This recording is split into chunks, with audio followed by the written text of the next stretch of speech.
எங்களின் உயிரோடும் உணர்வோடும் கலந்து வாழுகின்ற அன்பு சொந்தங்கள் அனைவருக்கும் வணக்கம்.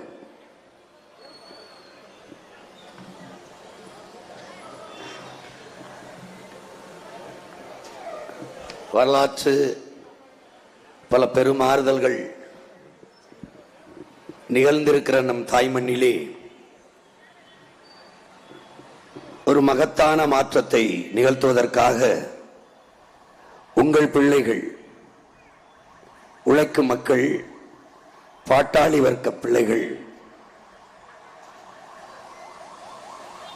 அமைச்சர்கள், முதலமைச்சர் வாரிசில்லாது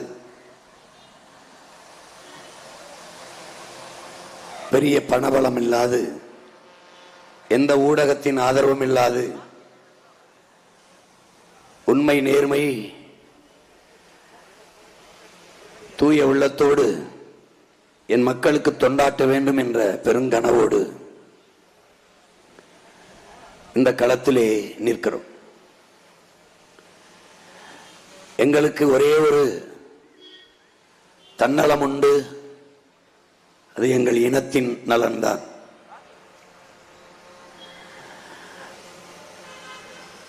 உலகெங்கிலும் பல்வேறு நாடுகள் எப்படி கல்வி, மருத்துவம், தடையற்ற மின்சார பகிர்வு, குடிநீர் பகிர்வு, கல்விக்கேற்ற வேலையை கொடுத்து உயர்வான வாழ்வு, இதையெல்லாம் எப்படி செறிவாக நிறைவாக நிர்வகிக்கிறது என்பதை ஆய்ந்தறிந்து வாசித்து நேசித்து பார்க்கிற போது, இந்த நாடுகளைப் போல ஏன் என் தாய் நாட்டை மாற்றி படைக்க முடியாது, கூடாது என்ற பெரும் கனவுதான் உங்கள் பிள்ளைகளை இந்த களத்திலே உந்தி தள்ளுகிறது, பின்னிருந்து முன்னோக்கி ஓடச் செய்கிறது. புரட்சி என்று படித்திருப்பீர்கள், மாற்றம் என்று வாசித்திருப்பீர்கள். அதெல்லாம் வெறும் வரலாற்றின் பக்கங்களை நிறைத்திருக்கிற வார்த்தை மட்டுமல்ல, சாமானிய மக்கள், எளிய மக்கள் நம்மால் நிகழ்த்தப்படக்கூடிய ஒன்றுதான் என்பதை நீங்கள் அறிவீர்கள். உலகெங்கிலும் புரட்சி, மாற்றம் மன்னர்களாலோ, ஜமீன் திவான்களாலோ, மந்திரிகளாலோ நிகழ்த்தப்பட்டதல்ல என் பெற்றோர்களே, நம்மை போன்ற சாதாரண மக்களால் நிகழ்த்தப்பட்டதுதான். அப்படித்தான் உங்கள் பிள்ளைகள் ஒரு மாபெரும் புரட்சியை இந்த மண்ணிலே முன்னெடுக்கிறோம்.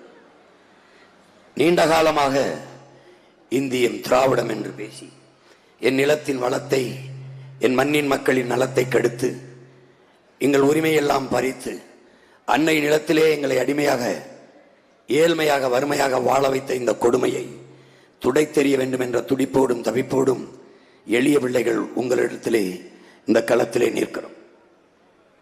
இங்கே நாங்கள் ஒன்றை நீங்கள் கவனிக்க வேண்டும். உங்கள் பிள்ளைகள் எதற்காக வந்திருக்கிறோம் என்றால், ஆள் மாற்றம், ஆட்சி மாற்றத்திற்கு அல்ல. திமுகவை வீழ்த்தி அதிமுகவை அமரச் செய்வது, அதிமுகவை வீழ்த்தி திமுகவை அமரச் செய்வதல்ல எங்கள் கனவு. பிறகு அடிப்படை அமைப்பு, அரசியல் மாற்றம், ஆட்சியின் முறை மாற்றமே எங்கள் கனவு. இவரை உட்காரவை எடுத்துவிட்டு இவரை வீழ்த்துவது, இவரை அமரச் செய்து இவரை வீழ்த்துவதல்ல எங்கள் கனவு. வீழ்ந்த எங்கள் இனம் எழ வேண்டும் என்பதுதான் எங்கள் கனவு. ஆட்சி முறையின் மாற்றத்திற்கு வந்த லட்சியவாதிகள், வெட்கட்டிய கட்டடத்திற்கு வெள்ளையடித்தவங்க இந்த சீர்திருத்தவாதிகள் அல்ல. இந்த கட்டடத்தை இடித்துவிட்டு புதிய கட்டடம் கட்ட வந்த புரட்சியவாதிகள், லட்சியவாதிகள் என்பதை என் அன்பு சொந்தங்கள் புரிந்து கொள்ள வேண்டும். என்ன புரட்சி? வாக்குக்கு காசு கொடுத்தால் தான் வாக்கை பெற முடியும் என்கிற நிலையை மாற்றி, பணம் இருந்தால் தான் அரசியல் செய்ய முடியும் என்கிற நிலையை மாற்றி, மக்களுக்கு தன்னலமற்ற தூய உள்ளத்தோடு சேவை செய்ய வேண்டும் என்கிற மனம் இருப்பவனும் அரசியலில் வர முடியும், செய்ய முடியும் என்பதை நிரூபித்துக் கொண்டு வருகிறோம். இது மாற்று. இலவச அறிவிப்புகளை, கவர்ச்சி, பசப்பு, அந்த வெற்று திட்டங்களை அறிவித்தால் தான் மக்கள் மயங்கி வாக்கு தருவார்கள் என்ற நிலையை தகர்த்து, இலவசம் பெற வேண்டிய ஏழ்மை வறுமையில் இல்லாத என் மக்களின் வாழ்க்கை தரத்தை உயர்த்த வேண்டும் என்கிற கனவோடு உங்கள் பிள்ளைகள் இருக்கிறோம். இந்த மகனை பாருங்கள்.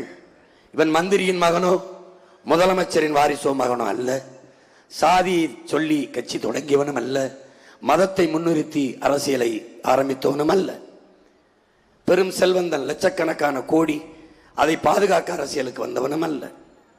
பிறகு படம் எடுத்து பிழைப்பதற்காக என் அப்பன் 150 ரூபாய்க்கு மிளகாய் மூட்டையை விற்று பேருந்து ஏற்றி விட்ட ஏழை மகன்.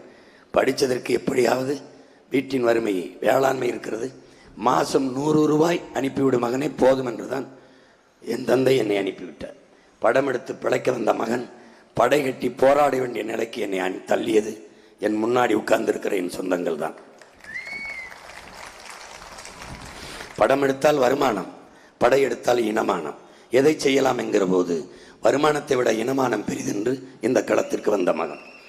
கட்சி ஆரம்பித்தது பதவிக்கு வர வேண்டும், 2-3 பொண்டாட்டி கட்ட வேண்டும், கட்டிய பொண்டாட்டிக்கு பெத்த பிள்ளைக்கெல்லாம் பதவி கொடுக்க வேண்டும் என்று வந்த பிள்ளைகள் அல்ல. நாங்கள் வந்தது என் சொந்தங்களே, லட்சக்கணக்கான என் இனத்தின் பிணத்துக்கிடையே பிரசவிக்கப்பட்ட பிள்ளைகள். நாங்கள் தாலாட்டு கட்டு வளர்ந்தவர்கள் அல்ல, என் தாய் தந்தையரின் ஒப்பாரி ஓலத்திலே வளர்ந்த பிள்ளைகள். நாங்கள் ரத்தத்திலே என் மக்கள் சிந்திய ரத்தத்திலும் கண்ணீரிலும் கருக்கொண்டு உருவான பிள்ளைகள். இதயம் முழுக்க வலி, ஆவேசமாக கத்துகிறான், கோபமாக பேசுகிறான் என்றால் நீண்ட காலமாக என் இனம் தூக்கி சுமந்து வந்த வழியின் மொழிதான். இதயத்தில் நெருப்பு எரிகிற போது சில பொறிகள் வாய்வழியே வந்து விழும் என்கிறார்கள். அந்த நெருப்பு தான் உங்கள் மகனின் ஆவேசம். கண்முன்னே என் இனத்தின் துயரமும் வழியும் விரிகிற போது ஒரு இனம் தெரியாத வெறி என்னை ஆட்கொண்டு ஆவேசப்படுத்துகிறது. சாமி வந்து ஆடுவது போல அதுதான் என்னை இயக்குகிறது. அதில்தான் ஒரு மகன் தன் உடலாற்றலால் இப்படி உழைக்க முடியும் என்று நீங்கள் நம்புகிறீர்களா? 2 மணி நேரம் உறங்கி 6 மணி நேரம் ஒரு மகன் 30 நாள் 40 நாள் பேசி எப்படி வாழ முடியும்? மறுபடியும் சொல்லுகிறேன், உங்கள் பிள்ளை இதய துடிப்பில் வாழவில்லை, லட்சிய துடிப்பில் வாழ்ந்து கொண்டிருக்கிறேன். உடல் ஆற்றல் இல்லை, உள்ளத்தில் இருக்கிற வெறி இயக்குகிறது. வெறி எப்படி ஆரம்பிக்கிறானோ அப்படி 6 மணி நேரம் பேசினாலும் அதே வேகத்தில் பேசுகிறான் என்றால் இனந்தெரியாத ஒரு ஆவேசம் என்னை இயக்கும். என் பாட்டனிடத்திலே போய் வழிபட்டு நான் என்னை போருக்கு அனுப்பு என்று கேட்டேன். அவனிடத்திலே சொன்னேன், உன் பேரனை வெல்ல வர வைக்காது, என்னை ஜெயிக்க வைக்காது, நீ என்னடா நாட்டு மக்களுக்கு நல்லது செஞ்சிட போறான்னு கேட்டேன் திருத்தணியில். அப்புறம் என்ன செய்ய, என்னோட வா, நீ வேலோட வா, நான் உன் தமிழோடு வாரேன், தெருவெல்லாம் விளையாடுவோம், வா, என்னன்னு பார்ப்போம். இந்த திராவிட பதர்களை சூறையாடுவோம் வாடான்னு பேரனும் தாத்தனும் பாட்டனும் நிற்கிறான். இங்கே ஒன்றும் இல்லை 2016 தேர்தலில் போட்டிட்டோம், 4.5 லட்சம் வாக்கு தான், தோக்கடிச்சிங்க, தோற்றம். எங்கள் ஆத்தாலப்பே அண்ணன் தம்பிட்ட 4.5 லட்சம் வாக்க வாங்கின ஒரு கட்சி 1.1 ஒரு விழுக்காடு தான். இந்த வாக்கை பெற்ற கட்சி ஏதாவது உயிரோட இருந்திருக்கும் நீ நினைக்கிறியா? இல்லை. 234 தொகுதியில் நிறுத்த சீமானுக்கு ஆள் இருக்கா? இவனெல்லாம் ஒரு ஆளா அப்படி பேசினாங்க. 2019 18 லட்சம் வாக்கு, 5 விழுக்காடு. 2021 30 லட்சம் வாக்கு. 3வது பெரிய கட்சி திமுக, அதிமுக, அதை தாண்டி 3வது ஒரு கட்சி. எப்படி ஓட்டுக்கு 1 ரூபா கொடுக்கல, எவனும் மந்திரி மகன்ல. எப்படி என்ன நம்பிக்கை? எளிதில் வென்றவனின் இதயம் மலரினும் மெல்லிதா இருக்கும், தோற்று தோற்று தோற்று வென்றவனின் இதயம் இரும்பினும் கடினமா இருக்கும். எனக்கு தெரியும் வெற்றி எப்படி இருக்குன்னு, அந்த அருமை எனக்கு தெரியும். இப்போ 24 இந்திய நாட்டை யார் ஆள்வதில்லை, நான் போட்டியில இல்லை, நான் பிரைம் மினிஸ்டர் கேண்டிடேட் இல்லை, பிரதமர் வேட்பாளர் இல்லை. என் தம்பி அண்ணாமலை ஐயா மோடியை பிரதமராக வச்சு ஒரு கூட்டணி அமைச்சிட்டாப்புல, என்டிஏ. இவங்க இந்தியான்னு ஒன்று வச்சு ஐயா ஸ்டாலின், ராகுல் காந்தி அவங்கெல்லாம், ஐயா எடப்பாடி ஒரு கூட்டணி, உங்கள் மகன் மறுபடியும் அதே மாதிரி தனியாக ஒரு சவளப்பில் சப்ஸ்டியூட் வச்சுருப்பாங்கல்ல கபடி டீமில், கிரிக்கெட், அது மாதிரி. ஆனால் என்ன நடந்தது? 6 தேர்தலாக ஒரு சின்ன வச்சுருந்த விவசாயி, கண்ணா கிசான் விவசாயின்னு கொண்டு போனேன். அதை ஒருத்தனுக்கு கொடுத்து அதை சுயேட்சையாக போட வச்சு என் வாக்கை சிதைக்கணும்னு எனக்கு சின்னம் எல்லாம் எடுத்து தவிக்க விட்டு கடைசி நேரத்தில் ஒரு மைக்கை கொடுத்தான். இந்த மாதிரி ஒரு மைக்கு, இந்த மைக்கை வச்சு போராடி மக்கள்கிட்ட கொண்டு போய் சேர்த்து 36 லட்சம் வாக்கை வாங்கி இந்தியாவை யாரால இந்தியா 3வது 4வது வெட்டில என் மைக் சின்னத்தை தேடணும். எனக்கு கொடுக்கும்போது மைக்கா இருந்துச்சு, பெட்டியில் வைக்கும்போது இங்கே 2 பொத்தானை வச்சுட்டான், சீப்பு மாதிரி ஆயிடுச்சு. குழப்பம். இந்த சுயேட்சைக்கு கொடுத்த வகையில் என் மைக்கு கீழே என் பழைய விவசாயி வச்சுட்டான். இது சீமாஞ்சின்னு 1 லட்சம் பேர் அதில் போட்டான். ஃப்ரீதல்னு இன்னும் 1 லட்சம் கோடி இருக்கும். அந்த வாக்கை வாங்கி தனித்து நின்று முழு இசைவு, அதாவது அங்கீகாரம் பெற்ற ஒரு மாநில கட்சியாக நாம் தமிழர் கட்சி உயர்ந்திருக்கிறது என்றால் இதுதான் வரலாற்றில் மாற்றம், புரட்சி. இந்த புரட்சியை செய்தவர்கள் என் பெற்றோர்கள், என் உடன் பிறந்தவர்கள், என் மக்கள், என் அன்பு சொந்தங்கள். 1.1 இருந்தவனை 36 லட்சத்துக்கு உயர்த்தியது மதிப்புமிக்க என் பெற்றோர்களின் வாக்கு, என் உடன் பிறந்தார்களின் வாக்கு. இப்பவும் 3வது கட்சியாக, பெரிய கட்சியாக உங்கள் மகன் நிற்கிறேன். 3வது இடத்தில் வைத்தவர்கள் நீங்கள் தான். நீங்கள் 1வது இடத்தில் இந்த மகனை வைக்கப் போவதும் நீங்கள் தான். இவ்வளவு தூரம் வந்து விட்டீர்கள். என் தலைவன் தான் சொல்லுவார், கடலையே கடந்துட்டோம், கரைதான் இருக்குது, கடக்க முடியாதா என்ன? அதை கடக்க வைப்பீர்கள் என்று அசைக்க முடியாத நம்பிக்கையில் இந்த களத்தில் நிற்கிறோம். கரூர் எதுக்கோ புகழ்பெற்ற ஒரு நிலம், அண்மையில் எதற்கு புகழ்பெற்றது என்று உங்களுக்கு தெரியும். வடிக்க முடியாத ஒரு பெருந்துயரம். இங்கே வந்தவர்கள் எல்லாம் பாட்டிலுக்கு 10 ரூபாய், பாட்டிலுக்கு 10 ரூபாய் என்று பாடினார்கள் ஒழிய அந்த பாட்டிலை மூடுவேன் என்று ஒருத்தரும் சொல்லவில்லை. உங்கள் மகன்தான் சொல்லுகிறேன், வந்த உடனே சாராய கடைகளை மூடுவேன், டாஸ்மார்க்கை மாற்று, பனம்பால், தென்னம்பால், ஈச்சம்பால், மூலிகை சாறை திறப்பேன். கல் என்ற சொல்லை ஒழித்து மூலிகை சாறு, பனம்பால் இங்கே கிடைக்கும், தென்னம்பால் இங்கே கிடைக்கும், ஈச்சம்பால் இங்கே கிடைக்கும் என்று நானே விற்பேன். நானே பால் விற்பேன், நானே ஆட்டுப்பால், மாட்டுப்பால், எருமைப்பால் விற்பேன், நானே கழுதப்பால் விற்பேன். கழுதப்பால் படித்த இந்த தம்பி தங்கைகள், என் பெற்றோர்கள் கவனிக்கணும், உலகத்திலே விலை உயர்ந்த பால் கழுதப்பால் தான். 1 லிட்டர் 5000 ரூபாய். கழுதையின் பாலாடை கட்டி தான் உலகத்தில் மிக உயர்ந்த விலைக்கு போகுது, பெரிய சந்தை. கழுதை யாரென்றே தெரியாத கழுதைகளாக நம்ம வாழ்ந்திருக்கோம் நினைக்கும் போது மனசு ரொம்ப வலிக்குது. அதனால நீ வந்தாவா வேலைக்கு, ஆனால் நான் வென்று கழுதை பண்ண வைப்பேன், கழுதை பால் எடுப்பேன், உலகம் பூரா ஏற்றுமதி செய்வேன். நீ வேலைக்கு வந்தால் உனக்கு கொடுப்பேன், இல்லைன்னு வர்ற பிள்ளைக்கு கொடுப்பேன். நீ கழுதைன்னா சாதாரணமாக நினச்சிட்டு அலைகிற. உனக்கு எங்கே பொருளாதாரம் இருக்குன்னு என்ன தெரியும்? இப்போ தான் பரமத்தி வேலூரில் போட்டு காட்டினேன் எப்படி வேலை வாய்ப்பு இருக்குன்னு. இப்போ உனக்கு அண்ணன் என் கனவை காகிதத்தில் வச்சேன், நீ படிக்கலை, இப்போ என்ன செய்யணும்னு தெரியல, காட்சிப்படுத்தி என் கனவை உன் கண்ணு முன்னாடி விரிக்கிறேன், அப்போவாது என் மேலே உனக்கு நம்பிக்கை வருதான்னு பார்க்கத்தான். இப்போ இந்த நாட்டில் தரமாக இருக்க வேண்டியது, முதலில் இருக்க வேண்டியது கல்வி. அது தனியார்ட்ட இருக்கு, அரசுகிட்ட இருக்கிறது தரமா இல்லை. இப்போ நம்ம தரம் உயர்த்தி, தனியார் முதலாளிகளை விடவும் தரம் உயர்த்தி நம்ம பிள்ளைகளுக்கு கொடுத்துறோம். அது கட்டணம் இல்லை. மருத்துவம் ஒரு மகத்தான சேவை, அது என் மக்களுக்கு தேவை. அதை ஊடகத்தரம் என்பதை இனிமேல் தமிழ்நாட்டில் இருக்கிற மருத்துவ தரம் தான் என்று சொல்லுகிற அளவிற்கு தூக்கி தள்ளிடும். இப்போ கரூரில் கடகோடி கிராமத்தில், ஒரு ஏழை கிராமத்தில் என் ஆத்தாள் அப்பத்தாவுக்கு முடியலைனாலும் நாட்டின் பிரதம அமைச்சருக்கு என்ன மருத்துவம் கிடைக்குமோ, இந்த நாட்டில் முதலமைச்சருக்கு என்ன மருத்துவம் கிடைக்குமோ அதை ஏழை அப்பத்தாவுக்கும், தாய்க்கும், அப்பனுக்கும், கடைகோடி மகனுக்கும் கிடைக்க செய்வதுதான் உண்மையான மக்களாட்சி. அதை உங்கள் பிள்ளைகள் செய்வோம், கட்டணம் கிடையாது. அதுக்கப்புறம் தண்ணீர், தூய குடிநீரை உன் வீட்டு வாசலில் கொண்டு வந்து கொடுத்துருவேன், தடையின்றி ஊற்றிடுவேன். தடை இல்லாத மின்சாரம் தருவேன், ஆனால் கட்டணம் வசூலிப்பேன். உற்பத்திக்கார காசை எடுத்துக்கிடுவேன். தடை இல்லாமல் எரிகாற்று கொடுப்பேன், சிலிண்டர் தடை இல்லாமல் தருவேன். நானே உற்பத்தி செய்து தருவேன், நானே தருவேன். வெளிநாட்டை எதிர்பார்த்து காத்திருக்க மாட்டேன். இந்த மாதிரி நானே செய்வேன், உன் கரூர்லேயே செய்வேன், கரூர்லேயே தயாரித்து உனக்கு கொடுத்துருவேன். ஆனால் காசு இல்லாமல் இல்லை, உற்பத்திக்கு ஆகிற செலவு எவ்வளவோ அதுக்கு கொடுப்பேன். கட்டணம் இல்லாமல் எதை கொடுப்பேன்? கல்வி, மருத்துவம், குடிநீர், இது 3 தான் கட்டணம் இல்லாமல் தருவேன். ஏன் அன்னை இலவசம் சொல்ல உச்சரிக்கலை? அந்த சொல்லையே நிலத்தில் இல்லாத ஒழிப்பேன். புரியுது நினைக்கிறேன். எது அடிப்படை தேவை? கல்வி தந்துடுறேன், படிச்சுட்டு வா, வேலை தந்துடுறேன், சம்பளம் தாரேன், மகிழ்ச்சியா வாழு, பெருமையா வாழு. ஏன் கையேந்தின பரம்பரையில வந்த, கொடுத்தவன் பரம்பரையில வந்த. எப்படி? வாங்கினவன் பரம்பரை இல்லடா, நீ கொடுத்தவன் பரம்பரைடா, கொடுத்தவன் பரம்பரை. நீ எதுக்கு கையேந்தி நிற்கிற? இந்த நாட்டில் இல்லாத வளம் என்ன? உலகத்துக்கு சோறு போட்ட கூட்டமாடா, நீ எதுக்குடா இலவச அரிசிக்கு நிற்கிற? தரமான அரிசியை நான் உன் மகன் தாரேன், உன் பையன், உன் புள்ள தாரேன், உன் கூட பிறந்தவன் தாரேன். ஆட்சிக்கு வந்தவன குறிஞ்சி, முல்லை, மருதம், நெய்தல், அங்காடின்னு தெருவுக்கு தெரு திறந்து வச்சுருப்பேன். நீ கிழங்கு, முட்டை, கொசு அதெல்லாம் வாங்கினோம்னா அங்கே குறிஞ்சி அங்காடி போ.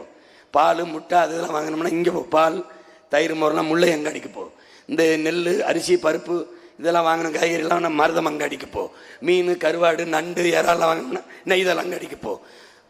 ஒரே விலை, தரமான, எல்லாம் தரமாக இருக்கும், நம்பி வாங்கலாம். ஏன்? இது உன்னோட ஆட்சி, இது உன்னோட ஆட்சி, உனக்கான ஆட்சி, நீயே நிறுவன ஆட்சி. அதனால் நம்ம ஆட்சியில் இந்த இதை பார்த்துக்க. முற்றுமுழுதாக மாத்திரேன், நல்ல அடிப்படை அமைப்புன்னு அரசு முத்திரையவே முதல்ல மாற்றிடுறேன். தமிழ்நாட்டு அரசு முத்திரை நீ இதுவரை பார்த்துருக்கீங்களா? அது வராது. இனிமேல் தமிழ்நாட்டு அரசு, தமிழ்நாடு அரசு இல்லை, தமிழ்நாட்டு அரசு முத்திரை இதுதான். இவனை தாண்டி உனக்கு பெருமை ஒன்றும் இல்லை. வள்ளுவன் தன்னை உலகினுக்கே தந்த வான்புகள் கொண்ட தமிழ்நாடு, நெஞ்சையல்லும் சிலப்பதிகாரம் நம்ம ஆரம்பித்த தமிழ்நாடு. பக்கத்தில் 2 பனைமரம் இருக்கு, உன் இனத்தின் தேசிய மரம், ஆக பெரும் பொருளாதாரம் அதில் இருக்கு. இங்கிட்டு 2 பேர் நிற்கிறாங்க, நம்ம கூட பிறக்காத நம்ம ரத்தம், அண்டை காலத்திலிருந்து இன்று வரை உழவுக்கு நம்மளோடு இருக்கிற நம்ம உடன் பிறந்தவன், காலை நம்ம அடையாளம். கீழே 2 பேர் படுத்திருக்கான், அது யாருன்னு உனக்கு தெரியும். அடுத்து இதுதான் தமிழ்நாட்டு அரசு முத்திரை. இந்த அரசு என்ன செய்து? மருத்துவத்தை உலகத்தரத்துக்கு உயர்த்து. தனியார் மருத்துவமனையில் என்ன தரம் மருத்துவம் கிடைக்குதோ அதை தாண்டுது, அதை தாண்டுது. யாருக்கு மருத்துவம் கொடுக்குது? ஆத்தாள் அப்பனுக்கு, அண்ணன் தம்பிக்கு, பெற்ற பிள்ளைக்கு. அதனால என்ன செய்யுது? உலகத்தரத்துக்கு கொடுக்குது. நம்முடைய கோட்பாடை என் பிள்ளைகள் வழங்கிக்கிறணும். நீர், இவர்களுடைய அரசியல் என்ன? சாதி, மதம், சாராயம், பணம். திட்டங்கள் என்ன? இலவசம், போனஸ், மானியம், சலுகை. இதை தகர்க்கிறேன். தகர்த்துட்டு உங்க பிள்ளை என்ன செய்யறேன்? நீர், வயிறு, உயிர், அறிவு, பயன், வளர்ச்சி. முதல்ல என்ன பண்றேன்? நீரின்றி அமையாத உலகம், நீரை பெருக்கிக்கிறேன். நீர் வள பெருக்கான், நீரை சேர்த்துட்டேன். தண்ணீர் இந்த வெயில், தண்ணீரை அடைஞ்சிட்டேன். எப்படி பெருக்கிறேன்னு போட்டு காட்டுறேன், விளையிட்டேன். இப்போ வயிறு, அப்போ என்ன செய்யணும்? என்ன செய்யணும்? நானே வேளாண்மை செஞ்சிடறேன். பசிங்கிற சொல்லு இல்லாமல் ஒழிச்சிடறேன். வேளாண்மை செய்வதை அரசு பணியாக மாற்றிடுறேன். விளங்குதா? மாற்றிடுறேன். அப்புறம் என்ன செய்கிறேன்? மாடு வச்சுருக்கேன். பால் இருந்தாலே பசி இருக்காது. பால் முழுமையான உணவு. பாலை வைத்திருக்கிற நாடு பசியை சந்திக்காது, போட்டுருவேன். நானே நாட்டுக்கோழி, முட்டை எல்லாம் இருக்கு, உனக்கு பசியை ஒழிச்சிடுறேன். பசி இல்லாத நாடாக பைந்தமிழர் நாட்டை படைச்சிடுறேன். அடுத்து என்ன இருக்கு? உயிர். உயிர் காக்கும் மருத்துவத்தை உலகத்தரத்துக்கு கொடுத்துறேன், கட்டணம் இல்லாமல் கொடுத்துறேன். இப்போ நீர், வயிறு, உயிர் முடிஞ்சிருச்சா? அடுத்து என்ன? அறிவு. அப்புறம் கல்வி. கல்வியை சிறந்த கல்வியை கொடுத்துறேன். 3 நாடு தான் உலகம் முந்திக்கிட்டு இருக்கு, ஃபின்லாந்து, தென்கொரியா, சிங்கப்பூர். 3ஐயும் தாண்டி நம்ம தமிழ்நாட்டு கல்வி போயிடுது. சிறந்த கல்வியை பிள்ளைகள் கொடுத்துறேன். 3 வயசுல என்கிட்ட ஒப்படைச்சிட்டு போயிடணும். அதுக்கப்புறம் என்ன படிக்கிறேங்கிறது எனக்கு அவனுக்கும். அவனை வளர்த்து பெரிய கல்வியாளனா அறிவார்ந்த தமிழ்நாட்டின் சொத்தாக மாற்ற வேண்டியது உன் வீட்டு வேலை இல்லை, நாட்டு வேலை. நீ விட்டுட்டு விளையிடணும். அறிவு. அதுக்கப்புறம் என்ன வேணும்? பயன். வேலைக்கேற்ற, கல்விக்கேற்ற வேலை, வேலைக்கேற்ற சம்பளம். அப்போ என்ன பண்ணுவேன்? நிலமும் வளமும் சார்ந்த தொழிற்சாலைகளை கணக்கில்லாத நிறுவி அங்கங்கே என் மக்கள் வாழ்விடத்திலே அரசு வேலையை கொடுத்துருவேன். படித்தவன் படிக்காதவன் அனைவருக்கும் அரசு வேலை. இனி படிக்காதவன் இல்லை என்ற நிலையை உருவாக்குவது நம்ம அரசின் அடுத்த வேலை. கொடுத்துட்டேன். இப்போ வேலை கொடுத்துட்டேன். அதுக்கப்புறம் வளர்ச்சி. அவ்வளோதான். அறிவு, பயன், வளர்ச்சி. இது நம்ம திட்டம். இப்போ 3ஆவதாக இருக்கிற உயிரை உங்களுக்கு காட்டுறேன், எப்படி தரம் உயர்த்துவேன். மருத்துவம் ஒரு மகத்தான சேவை, அது என் மக்களுக்கு தேவைன்னு சட்டம் போடுவேன். நோய் நாடி, நோய் முதல் நாடி அது இது நிற்கும், வாய் நாடி வாய்ப்பை செயல்னு நம்முடைய மறையோன் வள்ளுவ பெருமன்னார். நமக்கு உணவே மருந்து, அதான் நம்முடைய முன்னவர்கள் கடைபிடித்தது. அந்த மாதிரி மருந்தில்லா மருத்துவம் தான் நம்மளுடைய நோக்கம். அதை போய் தொடணும், அதுக்கு பாதை இதுதான். அப்போ மருத்துவர்கள் மதிப்பு, நோயற்ற சமூகம். மருத்துவர்களுக்கு என்னென்னா, மருத்துவர்களுக்கு மதிப்பு இருக்கிற ஒரு நாடு, ஒரு நல்ல நாடு என்பது மருத்துவர்களுக்கான தேவையே இல்லாத நாட்டை, ஆரோக்கியமான நாட்டை, உடல் நலனுள்ள மக்களை பெற்ற நாட்டை படைப்பதான் ஒரு ஆட்சியாளனுக்கு கனவாக இருக்க முடியும். அதுதான் உங்கள் பிள்ளைகளின் கனவு. இப்போ மருத்துவருக்கு பெரிய மதிப்பு இருக்கிற நாடு என்றால் அந்த நாடு நோயாளிகளை அதிகம் பெற்ற நாடு, நோயுற்ற சமூகம் என்று பொருள். அதிக நோயாளிகளை பெற்ற நாடு. அதனால தான் டாக்டர் டாக்டர் டாக்டர் படிப்பு, டாக்டர் அலையலாம். ஃபின்லாந்தில் டாக்டருக்கு மதிப்பில்லை, ஐஏஎஸ் ஐபிஎஸ்க்கு மதிப்பில்லை, நீதிபதிக்கு மதிப்பில்லை, ஆசிரியர் பெருமக்களுக்கு மட்டும்தான் மதிப்பு. அதனால தான் அவன் கல்வியில் முதல் இடத்துல இருக்கான். இப்போ பாரு, இப்போ ஒரு நோயற்ற சமூகம் படைக்கணும், மருத்துவ தேவையற்ற ஆரோக்கியமான சமூகத்தை படைக்கணும். அதான் நம்ம கனவு. அப்போ உணவையே நஞ்சில்லாம, நீரை நஞ்சில்லாம, காற்றை நஞ்சில்லாம, மாசு இல்லாம கொடுத்துட்டேன்னா என் மக்களுக்கு நோய் வராது. இப்ப பிறக்கிற குழந்தை புற்றுநோயோட ஏன் பிறக்குது? தாய்ப்பால் நஞ்சு. ஏன் தாய்ப்பால் நஞ்சு? தாய் உண்ண காய்கறி உணவு நஞ்சு, சுவாசிக்கிற காற்று நஞ்சு, குடிச்ச நீர் நஞ்சு, விஷம். அதனால பிள்ளை புற்றுநோயோட பிறக்குது. இதை நான் தகர்க்கணும்னு நினைக்கிறேன், ஒழிக்கணும்னு நினைக்கிறேன். இப்ப தனியார் மருத்துவமனையின் தரத்தை பாரு, படுக்கை எப்படி இருக்கு பாரு. அரசு மருத்துவமனையின் தரத்தை பாரு எப்படி இருக்கு. இப்ப உனக்கு ஒரு கேள்வி எழும், பார்த்துக்கிட்டே வா. இப்ப முதலமைச்சருக்கு முடியலன்னா எங்க போறாரு? அரசை நடத்துறவரே அரசு மருத்துவமனைக்கு போறதில்லை. எங்க போறாரு? Apollo, MG Ramachandra, Kaveri. ஏன்? அரசின் மருத்துவமனை விட அது தரமா இருக்கு. இப்போ உனக்கிட்ட உன் மகன் ஒரு கேள்வி எழுப்புறேன். இத்தனை கோடி மக்களால் நிறுவப்பட்ட ஒரு அரசு, அந்த அரசால் தர முடியாத மருத்துவத்தை ஒரு தனி முதலாளி கொடுத்து விடுவான் என்றால் அரசு அந்த ஒற்றை முதலாளி கிட்ட தோற்று போகிறதா? ஒரு கையாலாகாத அரசா? ஒரு இயலாத அரசா? இத்தனை கோடி மக்களால் நிறுவப்பட்ட அரசால் தன் மக்களுக்கு தர முடியாத மருத்துவத்தை தனியார் முதலாளி தந்து விடுவான் என்றால் எவ்வளவு கேவலம் என்பதை பார். அப்ப எதுக்கு தான் இந்த அரசு? இப்ப எதுக்கு தான் இந்த தேர்தல்? இதுக்கு இத்தனை ஆயிரம் கோடியை போட்டு எதுக்கு? மறுபடியும் மருத்துவம் அங்கே தான், மறுபடியும் கல்வி எது தான், மறுபடியும் அப்போலோ கிண்லே மினரல் தான் தண்ணி வாங்கி குடிக்கணும்னா எதுக்கு தாண்டா இந்த தேர்தல்? எதுக்கு தான்? இப்போ இங்கே தான் தேவைப்படுது ஒரு மாறுதல். அதுக்கு என்ன பண்ணுறோம்? இந்த தனியார் மருத்துவமனையில் என்ன கிடைக்குமோ அதை தாண்டிய மருத்துவ தரத்தை இந்த நிலையிலிருந்து தூக்கி மாற்றி அரசு மருத்துவ தரத்தை தூக்கிறோம். எப்படி தரம் உயர்த்துவான்? முதலமைச்சர் அவர் குடும்பத்தில் அவர் பிள்ளைகளுக்கு அமைச்சர், ஐஏஎஸ், ஐபிஎஸ், பாராளுமன்றம், நாடாளுமன்றம், சட்டமன்றம், எந்த பதவியில் இருந்தாலும் அவர்கள் பிள்ளைகள் அவர் குடும்பத்தில் அரசு மருத்துவமனையில் தான் படுத்து மருத்துவம் செய்ய வேண்டும் சட்டம். மீறி தனியார் மருத்துவமனைக்கு போனால் வாங்குற சம்பளத்தில் பாதி நட்டம். என்ன பண்ணுவேன்? எவ்வளோ உங்களுக்கு சம்பளம்னு கேட்பேன். 2 லட்சம் ரூபாயா? 1 லட்சம் ரூபாயை துண்டிச்சு எடுத்துருவேன். நீ நாட்டை அவமதிச்சுட்டா தேச துரோகின்னு துண்டிச்சிருவேன். தானா வந்து படுப்பான், தரம் தானா ஏறும். பாரு எப்படி பண்றேன்னு பாருவோம். இப்போ நீ இதில் கவனிக்கணும். 2022 இவங்க ஆட்சிக்கு வந்த உடனே அடுத்த பட்ஜெட்டில் 18,600 கோடி ஒதுக்கியிருக்காங்க அரசு மருத்துவமனைக்கு. அடுத்தது 23 அடுத்த ஆண்டில் 19,000 கோடி, மறுபடியும் 400 கோடியை உயர்த்திருக்காங்க. அடுத்து 24 20,000 கோடியா உயர்த்திருக்காங்க. அப்புறம் 25 போன ஆண்டில் 20,500 கோடியா உயர்த்திருக்காங்க. பணம் தொடர்ச்சியாக உயர்ந்திருக்கு. மருத்துவத்தின் தரம் உயர்ந்திருக்கான்னு உன் மனச்சான்றை தொட்டு நீ சிந்திச்சு பார்க்கணும். இப்போ உன் மகன் வந்தா உண்மையிலேயே உயரும். எப்படிலாம் உயரும்னு பாரு, காட்டுறேன் பாரு. ஏன் இதை இங்கே போடுறேன்னா, இங்கே நிறுத்திருக்கிற எங்கள் ஐயா மருத்துவர், காங்கேயத்தில் இருக்கிற எங்கள் அப்பா மருத்துவர், அந்த மருத்துவர்கள்ட்ட மகனின் கனவை விரிச்சு வைக்கணும்ல, அதுக்கு தான்.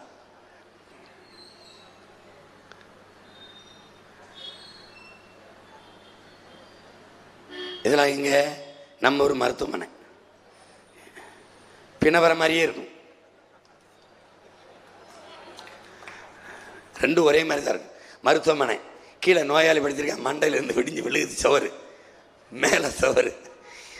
அதனால தான் போய் படுக்க மாட்டேங்கிறாங்க, தனியாற்ற போயிடறாங்க. எப்படி இதெல்லாம் என்னன்னு பாரு, என்னன்னு பார்த்தியா? மருத்துவமனை. நீ விஷத்தை குடிச்சாக வேண்டியதில்லை, போய் பாடு கொண்டுருவான்.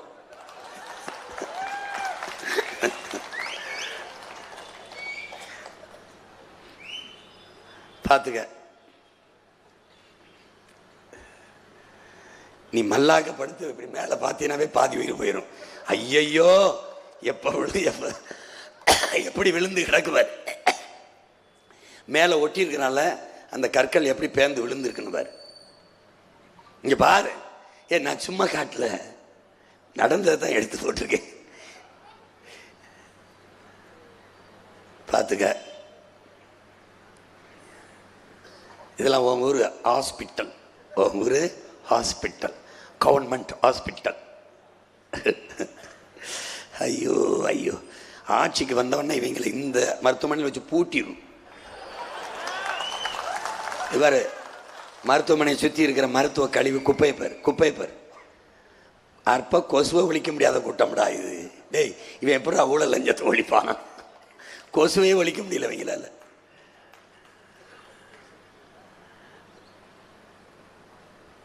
இது உன் அண்ணன் உனக்கு காட்டுறது பொழுதுபோக்கு படம் இல்லை, நல்ல பொழுதா ஆக்கிற படம்.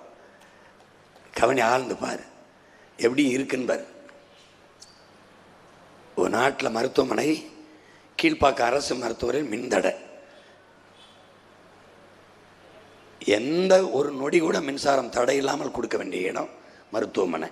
என்னுடைய தலைவன், ஏன் எங்களுக்கு உயிரானவன், போர்க்காலத்தில் சிங்களன் நமக்கு மின்சாரத்தை தடை விதிச்சிட்டான் ரொம்ப நாளைக்கு முன்னாடி. அவரே உற்பத்தி செய்த பெட்ரோல் டீசலை வச்சு மின்சாரத்தை உற்பத்தி செய்து தன் நாட்டு மக்களுக்கு கொடுத்தார். இறுதி போர் தலைமத்தில் அந்த சூழலில் ஐயா கருணாநிதி, அம்மையார் ஜெயலலிதா காலத்தில் எல்லாம் தடையின்றி பெட்ரோல் டீசல், அரிசி பருப்பு, மாத்திரை எல்லாம் போய்கொண்டிருந்தது. இவர் வந்தவனை கடற்கரையை இறுக்கி மூடிட்டார், ஒன்றும் போகல.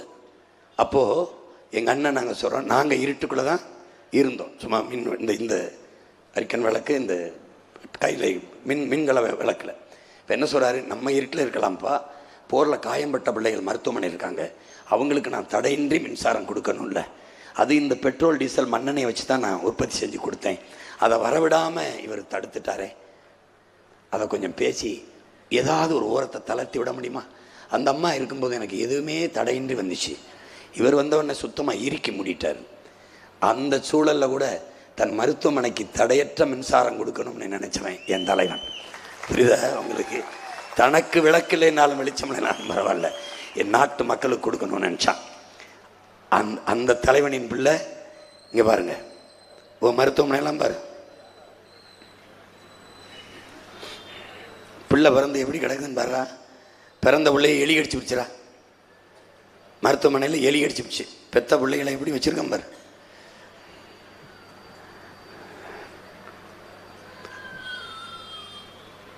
அரசு மருத்துவமனை கழிவறை, இந்த முன்னாடி நாற்காலி போடுறதுல இதெல்லாம் பாதுகாப்பாக வச்சுருக்கணும்.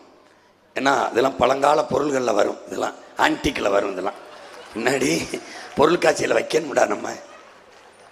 இது பாரு, இது தரமான மருத்துவமனை. இது யார் மருத்துவமனை? தனியார் நடத்துகிறாப்புல. இது தனியார் யார்? அரசை எவன் நடத்துகிறானோ அவன் தான் அதை நடத்துகிறான். அதனால இதை தரமாக நடத்திட்டா அந்த வியாபாரம் படுத்துரும்ட்டு இதை படுக்க வச்சுட்டான். விளங்குதா? இப்போ அவனை தூக்கி இதில் படுக்க வச்சுட்டு நம்ம இந்த தரத்தை தூக்கி உயர்த்திடுறோம். புரியுதா என்ன சொல்றது? அரசின் தோல்விடா, அரசின் தோல்வி. உலக நாடுகளை பாடுறா எப்படி மருத்துவ படுக்கை அறை, மருத்துவ கட்டமைப்பு எப்படி வச்சிருக்காங்க ஒவ்வொரு நாடாக சொல்கிறேன் பாரு. அப்போ இவ்வளோ பெரிய அதிகாரத்தால் கொடுக்க முடியல தரமான கல்வியை, தரமான மருத்துவத்தை. இப்போ நம்ம என்ன செய்கிறோம்? அனைவருக்கும் சமமான தரமான சரியான மருத்துவத்தை உன்னுடைய ஆட்சி கொடுத்துருது, உனக்கான ஆட்சி கொடுத்துருது. அப்பாவுக்கு முடியல, உன் அப்பா இல்லை, தேசத்தின் அப்பா. தாய்க்கு முடியல, உன் வீட்டின் தாய் இல்லை, நாட்டின் தாய். ₹1 இல்லை, 1 கோடி மருத்துவம் வரைக்கும் கொடுத்துருது. நீ அழைச்சி சொன்னா போதும், உயிர் காக்கும் போது அழைச்சிட்டு போய் மருத்துவம் கொடுக்கும். நாடு நீ கற்பனை பண்ண முடியாத நாடாக உன் மகன் படைப்பேன் பாரு.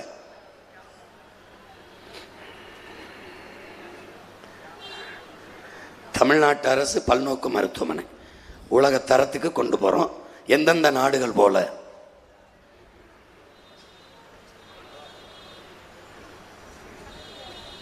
இது சொல்லிட்டேன் உனக்கு. தேசத்தின் தாயாக நினைச்சுதான் மருத்துவம் கொடுக்கும், தேசத்தின் தந்தை. இது ரெண்டையும் கொடுத்துட்டேன்னா உனக்கு ஒத்த பைசா செலவில்லை.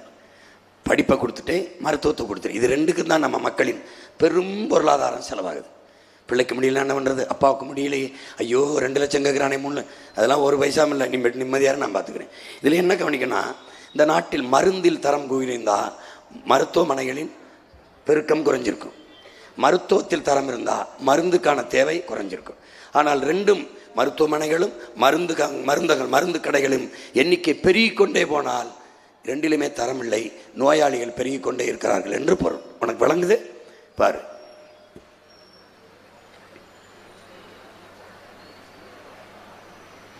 இது எந்த ஊருன்னு பாரு, சிங்கப்பூர். அரசு மருத்துவமனை தனியார் மருத்துவமனைக்கு இணைய போட்டி. இது என்ன பண்ணுறாருன்னா, நம்ம கரூர் அளவு தான் அது இருக்கும், கரூர் மாவட்ட அளவு தான் சிங்கப்பூர் இருக்கும். எவ்வளவு தரமாக மருத்துவத்தை தன் நாட்டு குடிகளுக்கு கொடுக்குறான் பாரு. அவனுக்கு ஒரு வளமும் இல்லை கடலை தவிர. நமக்கு என்ன வளம் இல்லை? கடல் இல்லையா, மலை இல்லையா, ஆறு இல்லையா, இல்லை நிலம் இல்லையா, வளம் இல்லையா? ஒரு ஊரில் கரும்பு தான் வரும், எனக்கு கரும்பும் வரும். ஒரு ஊரில் வாழை தான் வரும், எனக்கு வாழையும் வரும். ஒரு ஊரில் மரவள்ளி தான் வரும், எனக்கு அதுவும் வரும். ஒரு ஊரில் மாடு தான் வளர்க்க முடியும், எனக்கு மாடு, எருமை, ஆடு, கோழி, வாத்து எல்லாம் வளர்க்க முடியும். எல்லா வளமும் எனக்கு இருக்குது. நெல் விளையும், கரும்பு விளையும், பருத்தி விளையும், மிளகாய் விளையும், தக்காளி விளையும், கத்திரிக்காய் விளையும், வெண்டைக்காய் விளையும், சொரக்காய், பூசணிக்காய், பாவக்காய், புடலங்காய், முருங்காய் எல்லாம் விளையும். ஆனாலும் என் வீட்டில் பசி. பார்த்துக்க, தரத்தை சிங்கப்பூர் எப்படி கொடுக்குறான்னு பாரு. இந்த தரத்தை தூக்குறோம்டா, இதை தாண்டி எடுக்கிறோம்டா. நம்ம ஊரில் அரசு மருத்துவமனையில் படுத்தா தான் பொழைப்போம்ங்கிற நிலையை உருவாக்குறோம்டா. பாரு அவனுடைய அறைகளை பாரு. இது மலேசியா சின்ன நாடு தான் மலேசியா. பாரு இந்த மலேசியா மருத்துவமனையை பாரு. சும்மா போய் ஒன்றுமே உடம்புக்கு ஒன்றும் இல்லைனாலும் சும்மா போய் படுத்துட்டு வருவோம்னு தோணும். அமெரிக்கா பாரு, கடுமையான தர கட்டுப்பாடு, ஒரு குறை இருக்க முடியாது. பார்த்துக்க. இது இங்கிலாந்து. என் தம்பிலாம் எனக்கு அழைச்சி பேசுவாங்க, எங்கடா விட்டா ஒரு வாரம் காணாண்ணா. சும்மா மருத்துவமனையில் படுத்திருந்தேனே. ஏன்டா என்ன? ஒன்றும் இல்லை, சும்மா படுத்திருந்தேன். 5 ஸ்டார் ஹோட்டல் மாதிரி இருக்கும்னே, நல்லா பார்த்துக்குருவாங்க டாக்டர் நர்ஸ் எல்லாம். நம்ம அப்படியே போய் படுத்துட்டு சாப்பிட்டு ஜாலியாக வருவோம்னே. அவன் பிக்னிக் மாதிரி போயிட்டுருக்கான், நீ போயிட்டு போனமாக வந்துக்கிட்டு இருக்க. நீ பாரு, திரும்பி பாரு, பிரிட்டன், இங்கிலாந்து அவன் மருத்துவ கட்டமைப்பை பாரு. இது சீனா, மேம்பட்ட தொழில்நுட்பம். அப்படின்னா என்னென்னா, பூகம்பம் வந்தால் கூட இந்த மருத்துவமனை கிடையாது. சொல்கிறது பற்றியா? நோயாளிக்கு எவ்வளோ முக்கியத்துவம். பூகம்பமே வந்தாலும் இந்த கட்டடம் எது இடிஞ்சு விழுந்தாலும் விடாது. அவ்வளவு தரம், அவ்வளவு மேம்பட்ட தொழில்நுட்பத்தில் கட்டியிருக்கான்.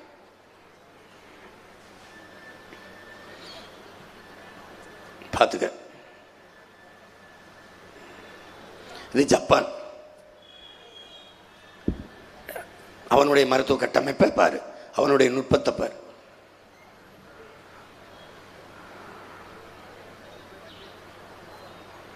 ஜப்பான்.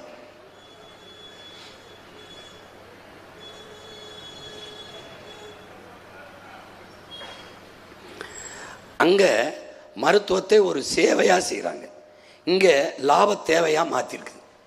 இங்கே கல்வி, மருத்துவம், குடிநீர் விநியோகம், போக்குவரத்து நடத்துதல், மின் உற்பத்தி, பகிர்வு, இதெல்லாம் என் உடன் பிறந்தவனே சேவை. ஆனால் இவர்களுக்கு அது தொழில். தொழில் செய்வது அரசின் கடமை அல்ல, வேலை அல்ல. முதலாளிகள்கிட்ட கொடுத்துரு, இதுதான் உலக வர்த்தக அமைப்பின் கொள்கை.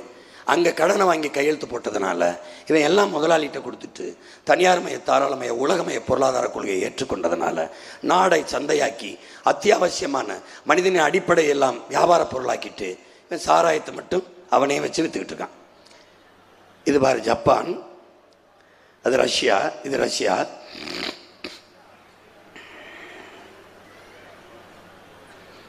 ஒவ்வொரு நாடும் எப்படி தன் நாட்டு மக்களுக்கு மருத்துவத்தை கொடுக்குதுன்னு பாரு.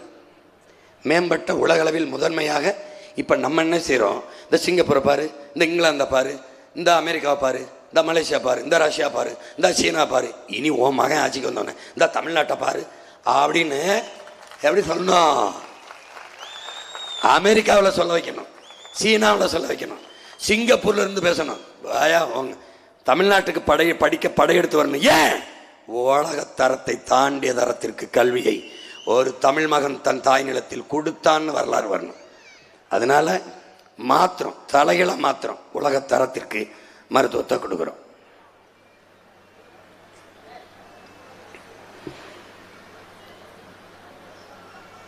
அரசு ஊழியர்கள் எப்படி சட்டம் போடுறேன் பாருங்க.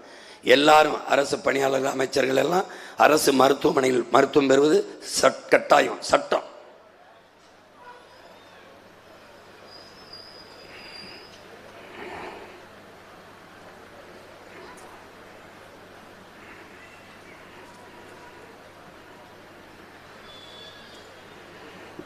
முதல்ல சொன்னேன்ல, சம்பளத்தில் பாதி எடுத்துகிட்டு போயிடுவேன்.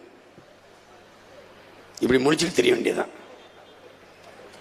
திரும்ப திரும்ப அதே வேலையை செஞ்சால் சான்றிதழ் இருக்குல்ல, எஜுகேஷன் சர்டிஃபிகேட் இருக்குல்ல, வாங்கி ஒரு கையெழுத்து போட்டு டிஸ்குவாலிஃபிகேஷன் வேறு செல்லாதுன்னு போட்டுவிட்டேன். மதிப்பை இழந்துருச்சு உன் சான்றிதழ், நீ கிளம்புன்றேன். ஒரு தடவை 2 தடவை மன்னிக்கலாம், நீ ரொம்ப கொழுப்படுத்து போய் திரிகிற, பணம் அதிகம் வச்சுக்கிட்டு நீ கிளம்புன்றேன். தமிழ் வழி மருத்துவ படிப்பு. இவன் வந்து டாக்டர் சாமுவேல் ஃபிக் ஸ்க்ரீன்னு, இவன் வெளிநாட்டுக்காரன். சென்னையில் இலங்கையில் இருந்து வாழ்ந்த அமெரிக்க பாதிரி, ஒரு அருள் தந்த. இவன் தான் நம்ம மருத்துவத்தை தமிழில் மொழிபெயர்த்து நம்ம மருத்துவத்தை நாடங்களும் கற்பிக்கிறான். அவன் தமிழில் கற்பிக்கும் போது நம்ம ஆளுக தொடக்கத்தில் அவனை எதிர்த்து சண்டை போடுறாங்க. ஆனால் அந்த ஆள் வம்படியாக ஒரு வெள்ளைக்காரன் இந்த மண்ணில் நம் பாரம்பரிய மருத்துவத்தை நிறுவுறான். புரியுதா? ஏன்னா உலகத்தில் ஆகப்பெரிய மூலிகைகளை கண்டு பெரும் அறிஞர்கள் இனத்தை கொண்டு வந்தது. உன் இனத்தின் தொன்மம் தெரிய வேண்டுமா, உன் இனத்தின் வேறு தெரிய வேண்டுமா, மலைகளில் பயணிச்சு போ. இன்னும் பல லட்சக்கணக்கான மூலிகைகள் இருக்கு. அதை எடு. எந்த மூலிகை சாப்பிட்டால் எந்த நோய் குணமாகும் என்று கண்டுபிடிக்க தொடங்கினேன் என்றால் உன் இனத்தின் தொன்மம் உனக்கு தெரிய வரும்ன்றான். ஏன் பொன்னாங்கண்ணி கண்ணுக்கு நல்லது, வல்லாரை இதுக்கு நல்லது, அகத்திக்கீரை அகத்துக்கு நல்லது, முருங்கைக்கீரை இரும்பு சத்துக்கு நல்லது. இதெல்லாம் கண்டுபிடிச்சவன் யார்? நம் முன்னோர்கள். அப்போ எவ்வளவு காலம் அதை செலவழிச்சிருப்பான்? எவ்வளவு காலம்?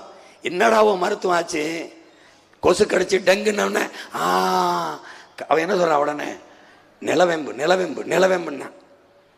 மஞ்சக்காய் மேலே மருந்து இல்லை, கீழா நெல்லி அரைச்சி ஆட்டுப்பாலில் குடின்னான். சளி இருமலுக்கு இந்த எங்கள் அப்பா எங்கள் ஐயாலாம் இருக்காங்க, இன்னும் சளிக்கு மருந்து இல்லை, கண்டுபிடிக்கல. ஏதோ காப் சிறப்புன்னு உனக்கு கொடுப்பான், குடித்தா உனக்கு போதை ஏறின மாதிரி இருக்கும், தூங்கிடுவேன், இருமல் குறைஞ்சிரும். அதுதான் வேற கேள சளிக்கு மறந்துருக்காங்க. அப்புறம் நீ மிளகு ரசத்துக்கு தான் வரணும். உனக்கு புரியுதா? இது வந்துச்சு கொரோனா. கொரோனா நிலவேம்பு குடிங்க, கபஸ்வரம் குடிங்க. கபஸ்வரம் எங்கே போச்சு அறிவியல்? நான் கேட்குறேன் அண்ணன் எங்கள் ஆத்தாப்புக்கிட்ட, தோசை மாவை உங்கள் விஞ்ஞானம் புளிக்க வைக்குமா?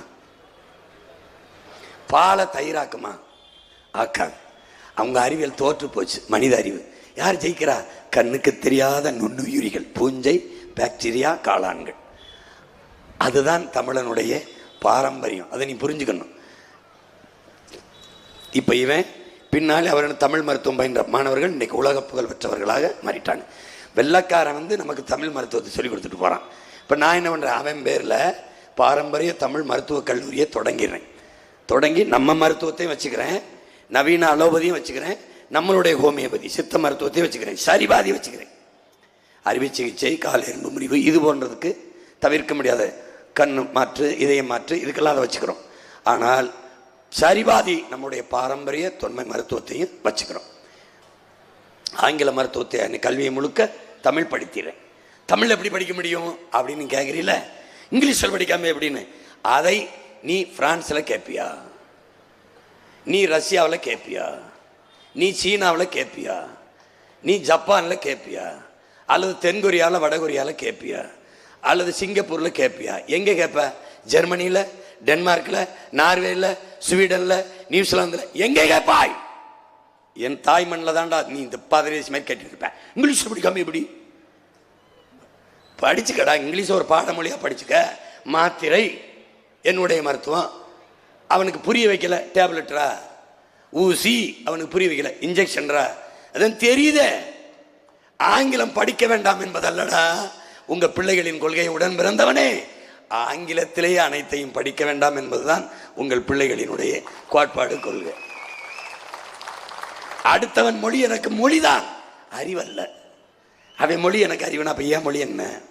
பைத்தியகார மொழிய, அறிவற்ற மொழிய, உலகத்துக்கு அறிவியலை கடன் கொடுத்த மொழியிட, அறிவை கடன் கொடுத்த மொழியிட. இவன்லாம் என்ன செய்யணும் தெரியாத காலத்தில் 2000 ஆண்டுக்கு முன்னாடி ஓடுற நீரை தடுத்து பாசனத்திற்கு பயன்படுத்த கல்லணையை கட்டிய பெருவளத்தானின் பேரனும் பேத்திமிடா நம்ம. பைத்தியக்காரா, தண்ணி இப்படி தாண்டா வாயி, இப்படிதான் இறங்கும், கீழே இருந்து ஏத்தாண்டா ஒருத்தன். அறிவியலும் இல்லை, தொழில்நுட்பம் இல்லை, நம்ம பாட்டன் காரிங்கராயன் கீழே இருந்து தண்ணியை மேல் நோக்கி ஏற்றி அணையை கட்டி பாசனத்துக்கு பயன்படுத்திய பெருமகன் நம்முடைய பாட்டன் காரிங்கராயன். பைத்தியக்காரா, தற்போது இருக்கிற நோயாளிபடி 30,000 மக்களுக்கு ஒரு ஆரம்ப சுகாதாரம்னு இருக்குது. அதை எண்ணிக்கையை கூட்டுறோம், எண்ணிக்கை நம்ம கூட்டுறோம். அப்போ 10,000 பேருக்கு ஒரு ஆரம்ப நிலையம், தொடக்க மருத்துவ மையம்னு கொண்டு போகிறோம். இப்போ 24 மணி நேரம் இயங்கும். மருத்துவர்கள் பணி சுழற்சி முறையில் பணியாற்றுவார்கள்.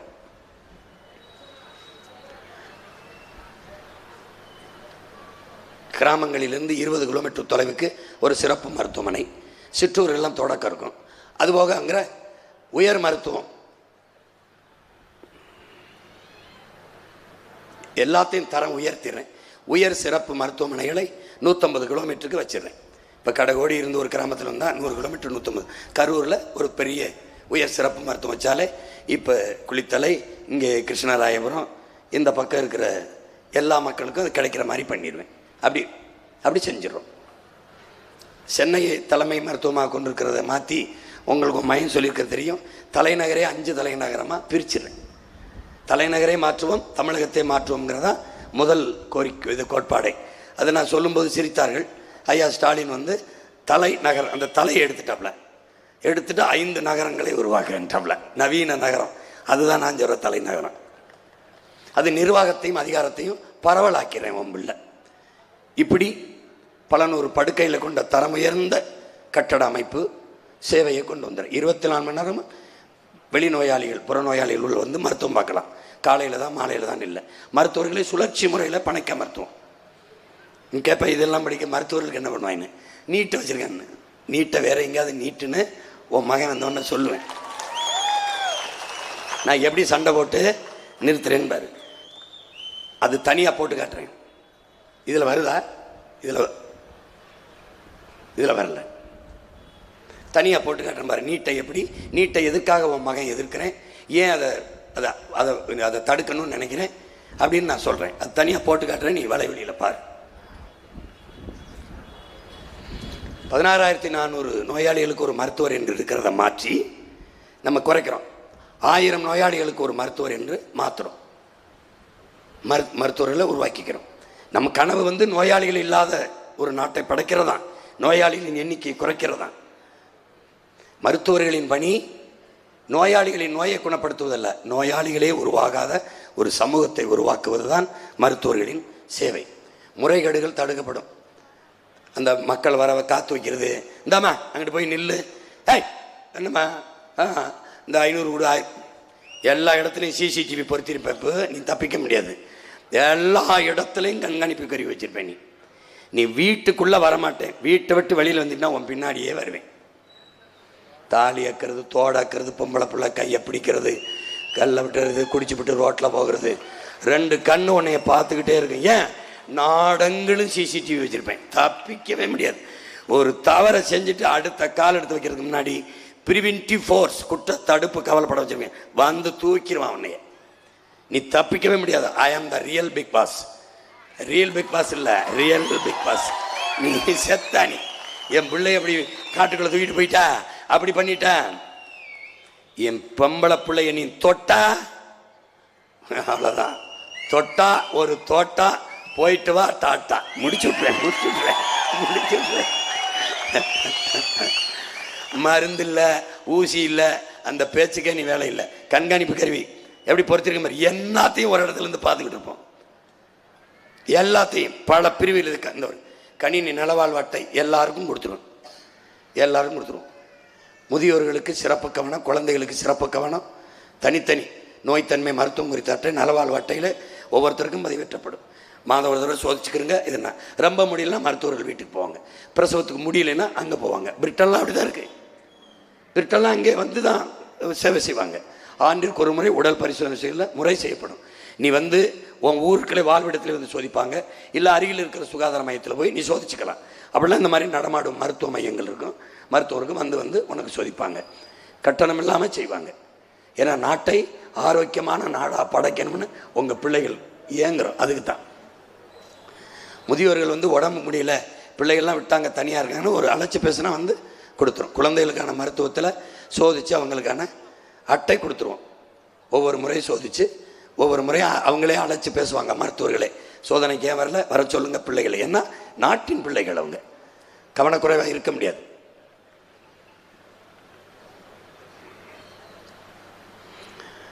இது எல்லாமே முதலமைச்சருடைய கட்டுப்பாட்டில் இருக்கும். எல்லாமே அவர் கட்டுப்பாட்டில் இருக்கும். இவர்கள் மாதிரி போலீஸு, இவர்கள் கட்டுப்பாட்டில் இருந்தும் போலீஸு கொலை செய்யும், போலீஸு கற்பழிக்கும், 2 வயசு பிள்ளையை கற்பழிக்க பார்க்கும். அதில் ஒன்று கேட்குறேன் பாருங்க, கஞ்சா வாங்கி குடிக்கிறான்ல, கொக்கைன் வாங்கி பயன்படுத்துகிறான்ல, அவனுக்கு தெரியுது எங்கே கஞ்சா கிடைக்குதுன்னு. அது ஏன் போலீஸுக்கு தெரியல எங்கே விற்கிறான்னு? குடிக்கிறவனுக்கு தெரியுது இங்கே விற்கிதுன்னு, அதை பிடிக்கிறவனுக்கு தெரியலையே. எப்படி எப்படி? அதான் நீ நான் வந்துடுறேன் உன் மையன், வித்துரு பார்ப்போம், செத்துருவேன். படாத பாடு படுத்து போயிடுவேன். இருட்டறைக்கில் வச்சு பச்சை மட்டையை வச்சு யார் அடித்தா எப்படி அடித்தான்னு தெரியாது. முது தோலை பிச்சிருவேன். பிச்சு உப்பு கரைசலை எடுத்துகிட்டு வந்து உடம்புல ஊற்றி விட்டேன்னு வச்சுக்க, வாழ்க்கையில் தவறு பண்ணணுங்கிற எண்ணமே வராது. கொண்டே வருவேன் உன்னைய. அப்புறம் மருத்துவ சாதனங்கள், இந்த செயற்கை ரத்த குழாய் ஸ்டன் வைக்கிறது எல்லாமே நம்மளே சாதனங்கள் தயாரிப்பு நிறுவனம் வச்சுருப்பேன்.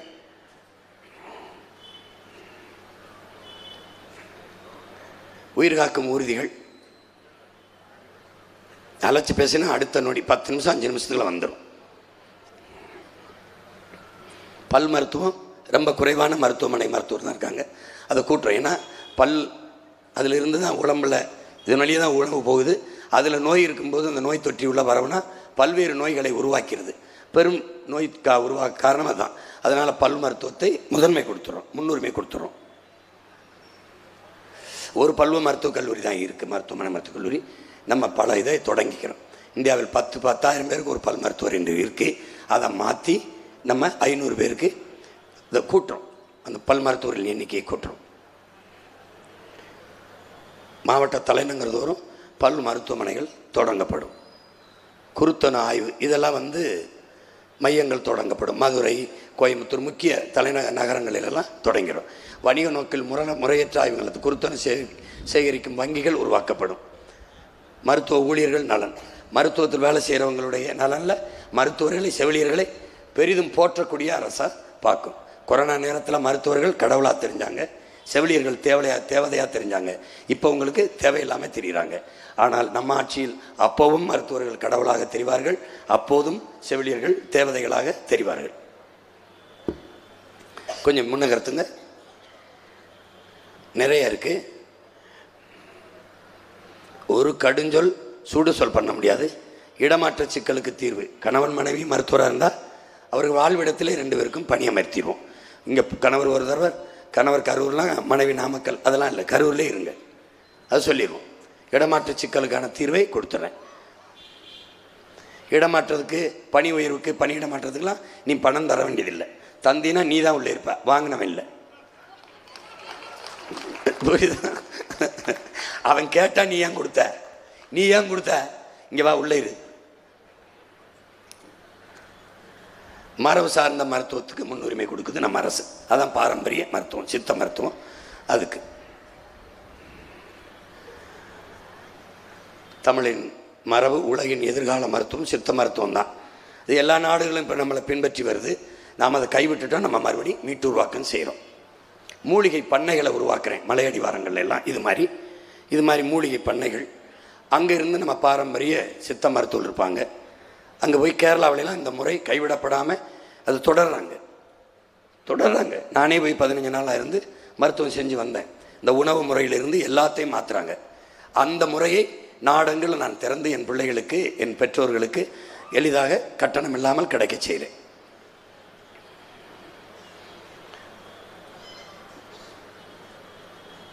நம்முடைய பாரம்பரிய மருத்துவத்தை உலக தரத்திற்கு உயர்த்தி உங்கள் பிள்ளைகள் கொண்டு போகிறோம். வேண்டிய மூலிகைகளை இந்த மருத்துவ வளாகத்திலே நம்ம விளை வச்சுக்கணும். போங்க, கொஞ்சம் வேகம் போங்க, நிறைய இருக்கு.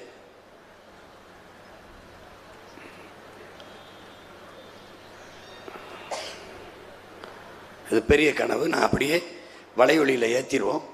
நீங்கள் கரூரில் சீமானின் பேச்சு அப்படின்னு போட்டிங்கன்னா, அபவுட் மெடிசின்னு போட்டிங்கன்னா வந்துடும், மருத்துவத்தை குறித்துன்னு. பொறுமையாக நீங்கள் வீட்டில் போய் பாருங்கள். இதெல்லாம் உங்கள் மகன், உங்கள் அண்ணன், உங்கள் உடன் பிறந்தவன் நிறைவேற்றினா நாடு எப்படி இருக்கும் பாரு. நல்லா நாடு இருக்கணும்னா என்னைய நாடு ஒரு ஓட்டை போடும். புரியுதுன்னு நினைக்கிறேன். புரியுதா?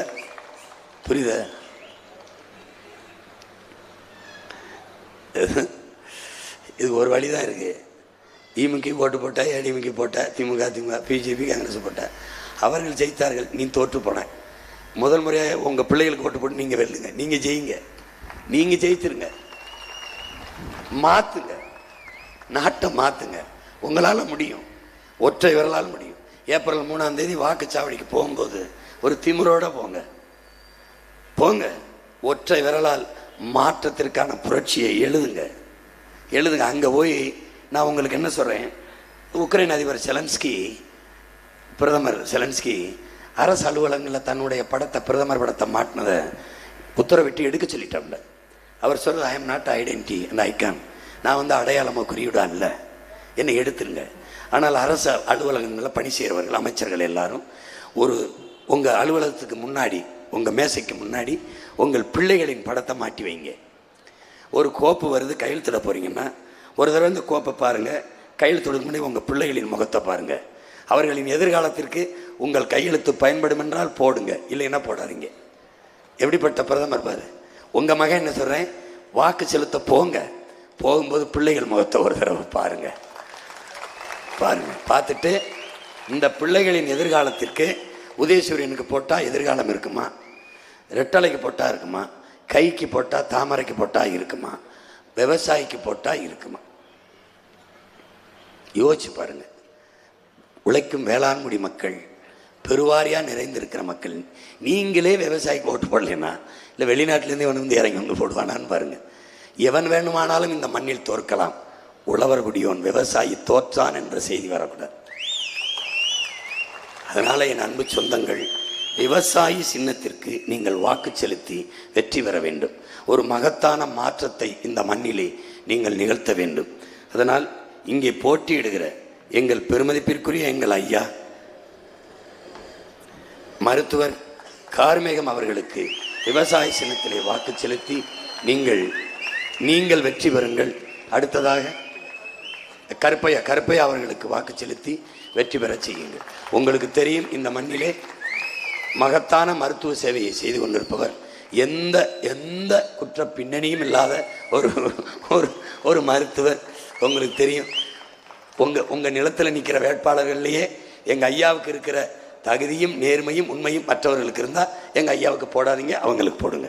இல்லை அவங்களை விட இவருக்கு தகுதி இருக்குது, உங்கள் பிள்ளை பேசின அரசியல் அது வந்தால்தான் நாடு மக்களும் நலமாக இருக்க முடியும் என்றால் மாற்றி எழுதுங்கள். புதிய ஒரு வரலாற்றை, ஒரு மாபெரும் சரித்திர மாற்றத்தை, ஒரு சாதனையை செய்யுங்கள். ஒற்றை விரலால் எழுதுங்கள். உலகம் திரும்பி பார்க்கட்டும். திமுக வெல்வது சாதாரண நிகழ்வு, அதிமுக வெல்வது ஒரு சாதாரண சம்பவம், காங்கிரஸ் வெல்வது, பாஜக வெல்வதெல்லாம் சாதாரண நிகழ்வு. நின்றிருக்கார்கள், வென்றிருக்கார்கள், ஆண்டிருக்கார்கள், நீங்கள் மாண்டிருக்கிறீர்கள். ஆனால் உங்கள் பிள்ளைகள், நாங்கள் வெல்வது வரலாற்றில் மாபெரும் புரட்சி, சரித்திரத்தில் மகத்தான சாதனை. ஓட்டுக்கு ஒத்தரவா கொடுக்காமல், இலவச அறிவிப்புகள் இல்லாமல், உயர்ந்த கொள்கையை முன்னிறுத்தி இந்த பிள்ளைகள் நின்றார்கள், வென்றார்கள் என்று காலப்பதிவு, வரலாற்று பதிவு வர வேண்டும் என்றால் என் மாண்புமிக்க என் மக்கள், என் அன்பு சொந்தங்கள், விவசாய சின்னத்திலே வாக்கை செலுத்தி அவரை வெல்ல வையுங்கள், நீங்களும் வெல்லுங்கள். அடுத்ததாக அரவக்குறிச்சி சட்டமன்ற தொகுதியிலே போட்டியிட என் அன்பு இளவல் மருத்துவர் நரேன் அவர்களுக்கு விவசாய சின்னத்திலே வாக்கு செலுத்தி வெற்றி பெற செய்யுங்கள். என் அன்பு சொந்தங்கள், நீங்களும் வெற்றி பெறுங்கள். அடுத்ததாக என் அன்பு இளவல் ஆறுயிர் தம்பி குளித்தலை சட்டமன்ற தொகுதியிலே போட்டியிடுகிற வழக்கறிஞர் நன்மாறன் அவர்களுக்கு நீங்கள் விவசாய சின்னத்திலே வாக்கு செலுத்தி என் தம்பியை வெற்றி பெற செய்து நீங்களும் வெற்றி பெற செய்யுங்கள். நாட்டையும் மக்களையும் நலம் பெற செய்யுங்கள். அடுத்ததாக கிருஷ்ணராயபுரம் சட்டமன்ற தொகுதியிலே இளநிலை வேதியியல் படித்த என் அன்பு தங்கை சத்யா அவர்களுக்கு நீங்கள் வாக்கு செலுத்தி வெற்றி பெற செய்யுங்கள். என் தங்கையின் வெற்றி உங்களின் வெற்றி. என் அன்பு சொந்தங்களே, அடுத்ததாக அப்பாங்க காங்கேயம் தொகுதியிலே, இந்த தொகுதிக்கு என்னன்னு காணொலியை பார்க்குற என் மக்கள் கவனிக்கணும்.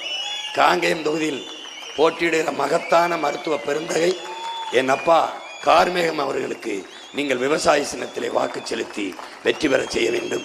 உங்கள் மகன் கரூரில் நின்று பேசுவது தமிழ்நாட்டில் எல்லா ஊருக்கும் தான், முன்னாடி இருக்கிற என் சொந்தங்களுக்கு இல்லை, உலகெங்கும் வாழ்கிற என் இன சொந்தங்களுக்குத்தான் ஒரு இடத்தில் பேசுகிறேன் என்று இங்கிருந்து தான் சொன்னான் என் பாட்டன், யாதும் ஊரே யாவரும் கேளீர் என்று. அப்படி உலக பொதுமைக்கு இங்கிருந்துதான் என் பிதான் மூத்தவன் சொன்னான், பிறப்புக்கும் எல்லா உயிருக்கும் என்று.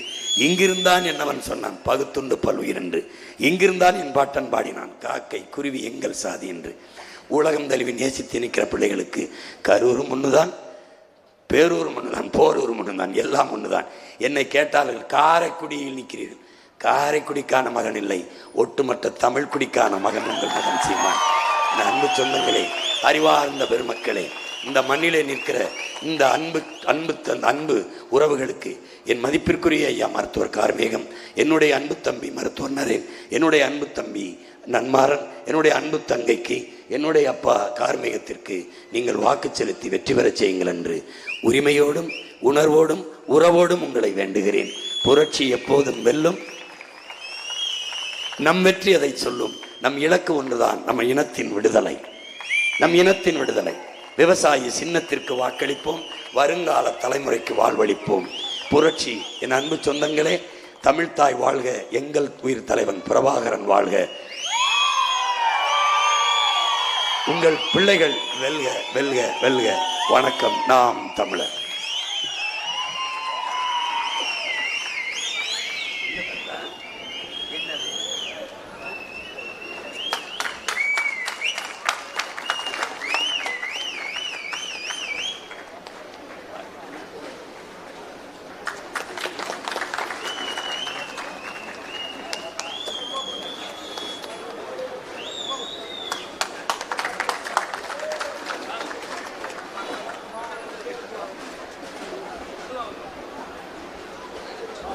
போயிட்டு வரோம்.